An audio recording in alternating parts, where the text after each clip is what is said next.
Hey, what's up everyone? Today I am going to discuss what I believe to be the best team for Pokemon Heart Gold and Soul Silver versions with Typhlosion as your starter Pokemon.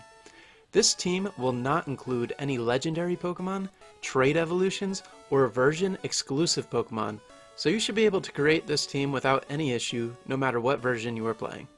Please keep in mind that this video is entirely opinion based, and you ultimately have the freedom to change whatever you desire for your own playthrough.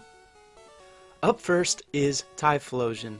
Aside from having a really cool design, this Pokemon is easily the best fire type you can obtain in these games, making it an excellent starter choice.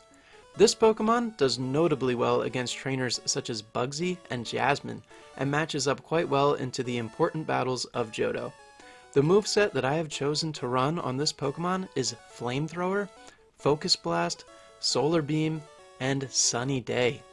Flamethrower was chosen here over Lava Plume because the base power is just a little bit higher. Since we'll be wanting to maximize our damage output with Sunny Day, Flamethrower is a great choice. Speaking of Sunny Day, this move was chosen to power up our fire moves while also weakening incoming damage from water type attacks. This works super well with our other move choice of Solar Beam. Solar Beam is usually a 2-turn move, but becomes a 1-turn move in the sun, and provides Typhlosion with excellent coverage.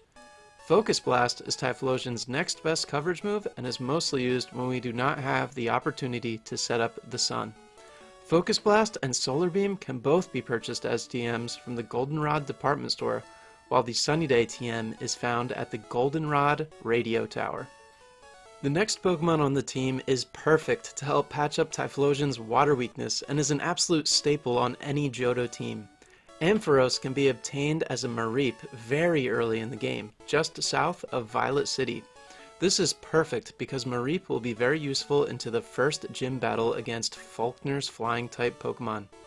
Ampharos will later prove to be a fantastic Pokemon to defeat the many flying and water type Pokemon encountered in a Heart Gold or Soul Silver playthrough.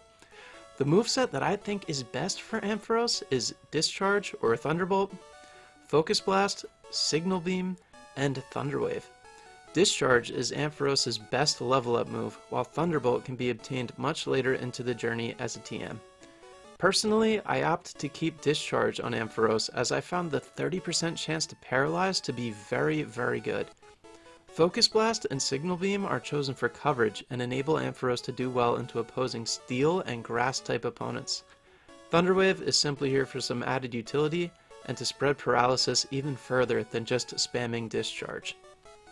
Heracross is the next Pokemon on the team, and it can be obtained as soon as we get the second gym badge. The easiest and earliest way to encounter this Pokemon is by using Headbutt on trees. I recommend teaching Headbutt using the tutor in Ibex Forest and checking the trees in the nearby Azalea Town for Heracross. This Pokemon has a very unique bug and fighting typing and hits like a truck. Heracross is notably immediately useful into Whitney's normal type Pokemon. Whitney is a famously difficult gym challenge because of her Miltank. However, Heracross will make this battle quite easy. Additionally, Heracross has access to the Guts ability, which is one of the greatest abilities in the game. If you've seen any of my Hoenn Best teams, you already know how great this can be on a Pokemon such as Swellow. Heracross is no different and can sweep entire teams by purposely pre-statusing before important battles to greatly boost the attack stat. Heracross will have an easy time with the moveset Close Combat, Mega Horn, Aerial Ace, and Night Slash. All of these moves are learned by level up, however to access Night Slash, you will need to use a Heart Scale at the tutor in Blackthorn City. While Night Slash is Heracross' best coverage move for Ghost types, Shadow Claw is also a great option and can be learned by TM instead, a little bit earlier in the game. The next member of the team is one I'm sure anyone would be excited to use. This is the Red Gyarados that can be found in the Lake of Rage. It is very uncommon for Game Freak to reward the player with a guaranteed shiny encounter, and this Gyarados may be the coolest and most iconic one of them all. As I'm sure you already know, Gyarados is a powerhouse of a Pokemon and has great stats, a great typing, and arguably the best ability in the game in Intimidate.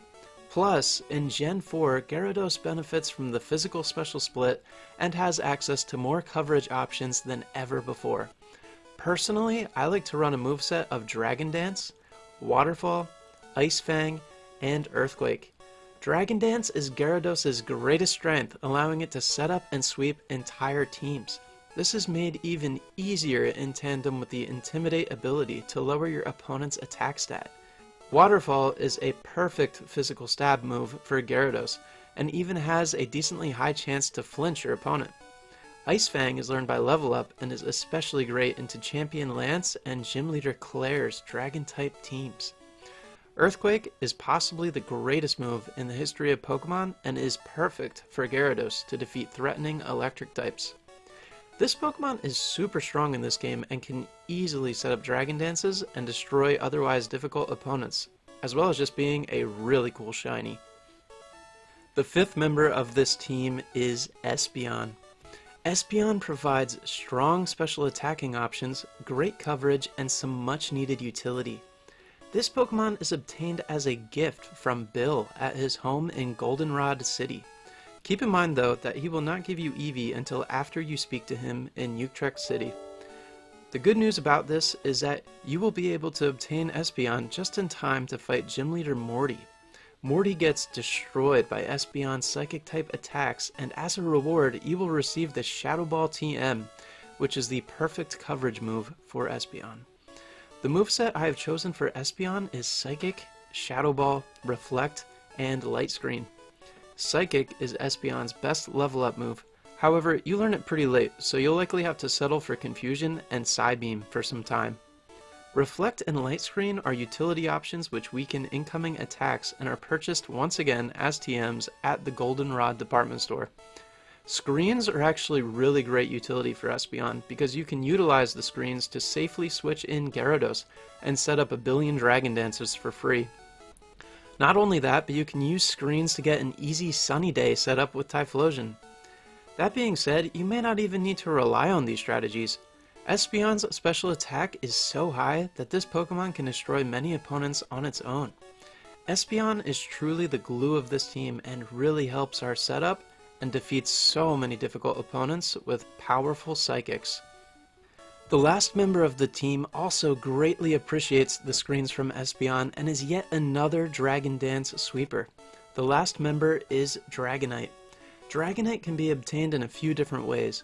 It can be caught as a Dratini in the Safari Zone or in Dragon's Den, and can be obtained as a gift in the Dragon's Den.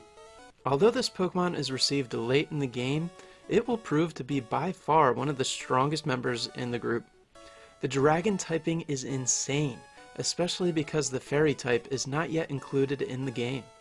The moveset that I think works best for Dragonite is Dragon Dance, Dragon Claw or Outrage, Fly, and Fire Punch.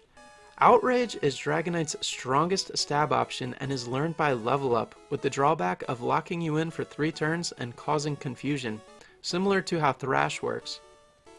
Dragon Claw is weaker and obtained by TM, but this move does not have the same drawbacks.